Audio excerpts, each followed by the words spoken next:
Nagsanib puwersa sina Allen Capuyan at mga representante ni Pastor Apollo C. Quiboloy upang ipaglaban ang karapatan ng mga katutubo sa Mindanao.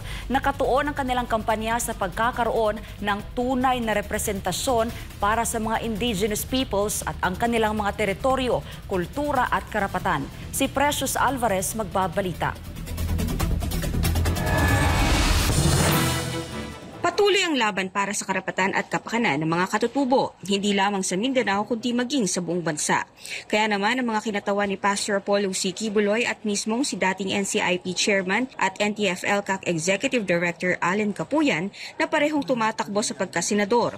Patuloy ang paglilibot upang abutin ang ating mga kababayang katutubo sa advokasiyang maipaglaban ang kanilang mga karapatan at marinig ang kanilang hinaing na dapat solusyonan.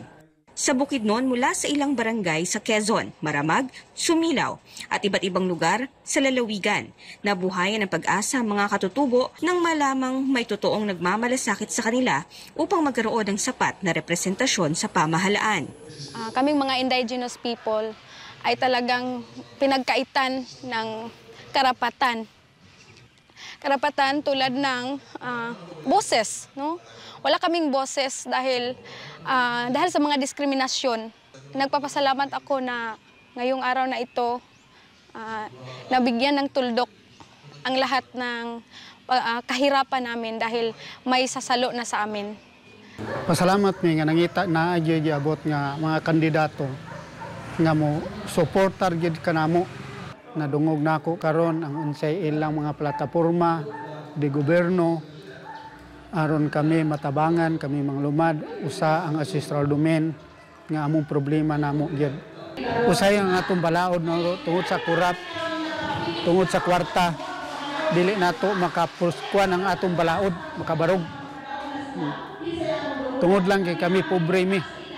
Ayon pa kay Ipanaw Sambayanan Party List Campaign Manager Atty. Ruben Lingating, ang kanilang ginagawang paglilibot ay hindi upang magpasikat, kundi upang maturuan at mapaunawa sa mga kababayan nating katutubo ang kanilang mga karapatan. Every citizen has to be vigilant doon sa mga rights na binigay sa kanila. Each of us, if we have the right, we have to stand for it. Isa sa pinakamalaking suliranin ng mga katutubo ngayon ay ang banta sa kanilang ancestral domain.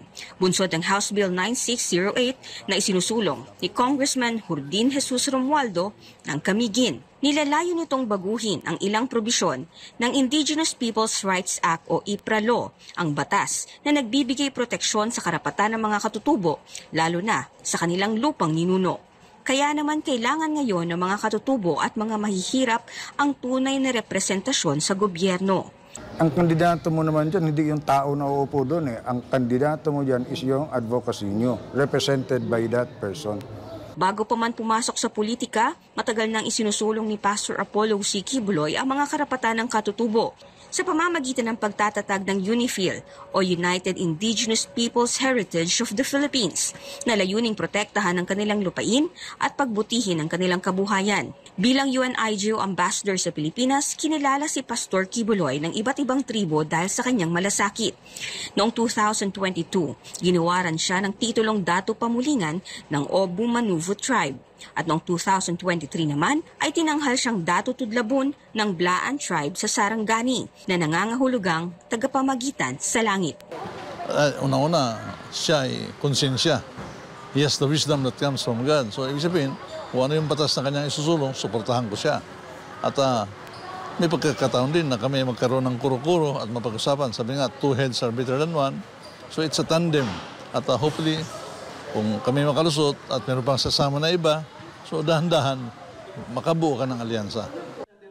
Para sa Diyos at sa Pilipinas nating mahal, ito si Precious Alvarez nag-uulat, SMNI News.